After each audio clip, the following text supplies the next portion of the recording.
Travis has an amazing experience in 1975 with UFO encounter. Mr. Travis, can you talk to us about your experience with UFO? Well, it was the middle of the day, middle of the week, a Wednesday, November 5th, 1975. I went to work as usual with 6 of other men that were on the crew with me. And we were cutting trees in the forest in the mountains of Arizona. And after a day's work, it was starting to get dark and we were headed home. And we saw the glow of light coming through the trees, and it was very strange, but not really alarming at first.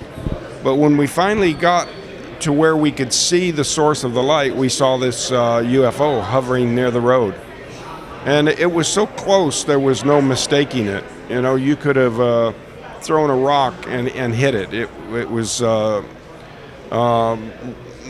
of the guys in the back yelled out, "It's a flying saucer." And I threw open the door and I got out of the truck and I started towards it because I thought it would take off before I got very close.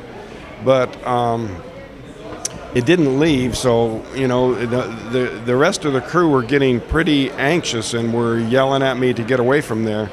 But when I got up close to it, it started to move and got louder. And so I jumped into a crouch and decided to do what the crew was yelling at me to do, is to run back to the truck. But when I stood up, my upper body got so close to the craft that some energy jumped from the craft through my body and knocked me 20 feet through the air. And the crew, you know, it was so violent that the crew thought I had been killed. And they said, he's dead, let's get out of here. So they drove away. And after they overcame their fear, they came back to see if they could help me, but they saw the craft leave and it had already taken me. So when they went to the sheriff's department to report it, the lawmen did not believe them and thought that they were making up a story to cover up for a murder, that they were that maybe there'd been a fight and they just were trying to cover up for what they'd done. So they called in the state police lie detector expert, and he tested the men, and they proved that they were telling the truth, that they saw the UFO. So when I was hit by that blast of energy, it was so violent that you know, the crew immediately thought it had killed me, because it sent me flying through the air. And one of the guys said he thought, oh, he disintegrated, it blew him to pieces. But the other crewman said no, he was in one piece when he hit the ground. But another crewman said that the most frightening thing about coming back to him was that he thought he would see my body in a really horrible, burned up condition. But when I regained consciousness, I was on board the craft, and at first I didn't know where I was. I thought I was just in a hospital. And then I remembered approaching the object in the woods, and then when I could finally focus my eyes, I saw these creatures standing around me, lying on this table, and I just freaked out. I became hysterical with fear, and I frightened them away and tried to find a way out of there. A human-looking, I think an alien being that looked like humans, came in and took me out of this craft. And he took me to a room where there were some other human-looking beings like him. And they wouldn't answer my questions, and they forced me onto a table and put a gas mask over my face, and I lost consciousness. So I think that what happened there was that I was accidentally injured by this injury, by this energy, and that they had to take me aboard in order to revive me. And so that took 5 days. I don't remember everything, but I think there's a lot more that is blocked from my memory through some kind of hypnosis. And, at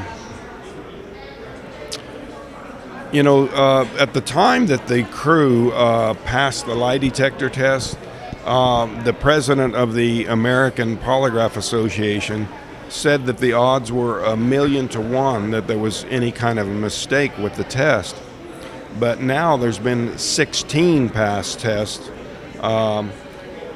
and I've passed 5 of them from 3 different examiners with years of experience in law enforcement. And so, I think the odds would be far more than 1,000,000 to 1. But, that's not enough for a lot of skeptics. They try to explain it away any way they can. And the silly efforts to explain it away included that the hypnotist had planted these memories in my mind, or that I'd had a temporary psychosis and became insane and just believed it happened to me, or that I was hallucinating on drugs. But I had tests run by the county medical examiner that proved there were no drugs in my body, and also that was on several polygraph tests that I took about drugs. But the thing that the news people did not ask was, well, if this was just a delusion, how do 7 people have the same delusion? That just doesn't happen. Not from drinking or alcohol, or 7 people don't become insane at one time.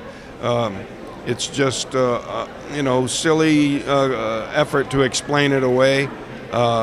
One skeptic tried to say that what we really saw was the planet Jupiter, just a little point of light way off in the sky. This was very close, less than 100 feet away. We could see it clearly. When you entered the spaceship, did you see beings? Yes. How they look like? They were small beings, less than 4 feet tall, hairless, very large eyes, and a stare. When they stared into me, it was a very disturbing experience. But the other beings that I saw looked like human beings. Some people call them Nordics, but I didn't know anything about those terms back then. I don't think the term grays had ever been used at that time. So there were 2 kinds of beings inside the ship. The small one with big eyes, and the other one that looks like human. How they look like? Well, the humans looking ones were tall and very healthy looking. They would pass in a crowd on Earth. I think there was something kind of unusual about the eyes, but I never could really figure out what that was in order to work with an artist to try to put it into the drawings. But if they were walking around us, I would probably recognize that look, but the rest of the people here would just think they were just somebody that just a normal person. I understand. And how long have you been outside? Inside the ship or in any other place? Outside the society convivence? Well, I was gone for 5 days and 6 hours and before I was returned. And I woke up on the highway outside of the town nearest where this happened, and I called my family and they came and got me. But it's been 38 years since that night, and it still affects me very powerfully to this day to talk about it. And how you were when they encountered you, they found you, how were your situation, your clothes, your signs in your body, were there any evidence that something strange happened to you? Well, in the movie, they portrayed me as being naked when I was returned, but I was not naked. I was wearing the same clothes as when I was taken. The doctor gave me a very thorough exam, and everything looked healthy. There was no signs of starvation. There was some indications that I was dehydrated. So they must have fed me in some way, and perhaps not quite enough water. But Signs in the body. yeah, the X-rays were totally normal. One thing that was odd was a brainwave scan discovered an unusual pattern in the brain. And the technician that gave me the EEG did not know who I was or what had happened. So when he made a note on his report of this unusual pattern, that's more significant, since he, had no idea what. He was just told to look for signs of injury. And, I had EKG, EEG, blood and urine samples, X-rays, just a psychiatric test, a whole battery of psychiatric tests, and 5 polygraph tests, everything, even voice stress analysis and handwriting analysis. And And after that, have you had any other experience with extraterrestrials? Well, back then, the skeptics made a big deal out of the fact that I had a relative that had seen a UFO 8 or 10 years before. But the surveys showed that 1 out of 7 people have seen one. So rather than that being some kind of a suspicious coincidence, it was to what was to be expected based on the statistics. And so, the idea that if you've ever had more than one experience, that makes your case not valid is just, it was a common belief at that time, but it's not got any basis in fact. So,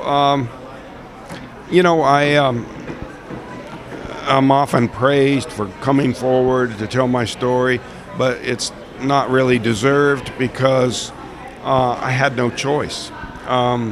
By the time I was returned, it was worldwide news, and there were news crews from other countries in town before I was ever even returned. And I tried to avoid the media at first, but that didn't make the story go away. It just made the story more negative. So I found I had to do the interviews just to set the record straight and prevent all these crazy efforts to explain it away from, getting out to the public and misleading people.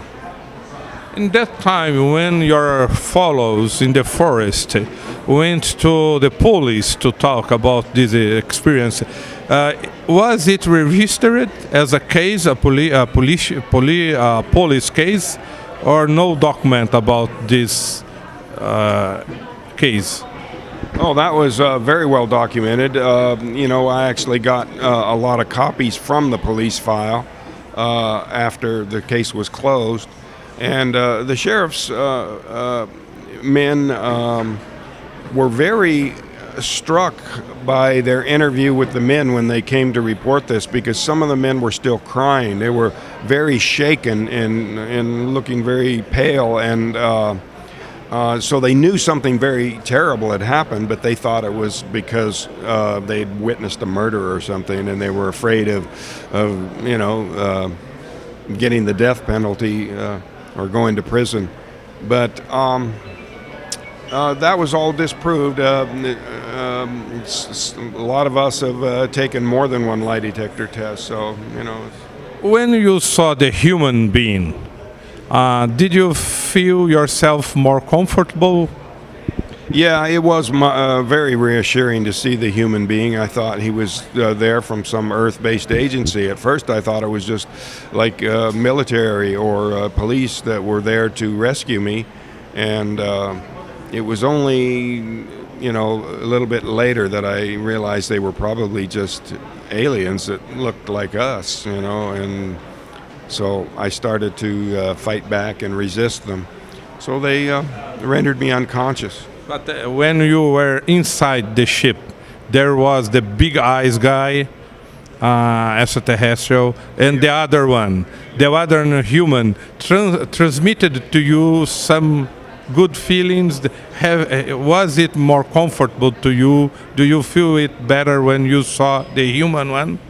Yeah, you know, I immediately thought I was rescued. So when he wanted me to go with him and take me out of that craft, I was happy to go because he was taking me away from these horrible creatures, and so yeah, I was very much reassured by the presence of beings that looked like human beings. Did you smile? Did you say bye for them, or they just left you unconsciousness? Well, I was so traumatized, so you know, hysterical that, you know, I never calmed down in the presence of the humans.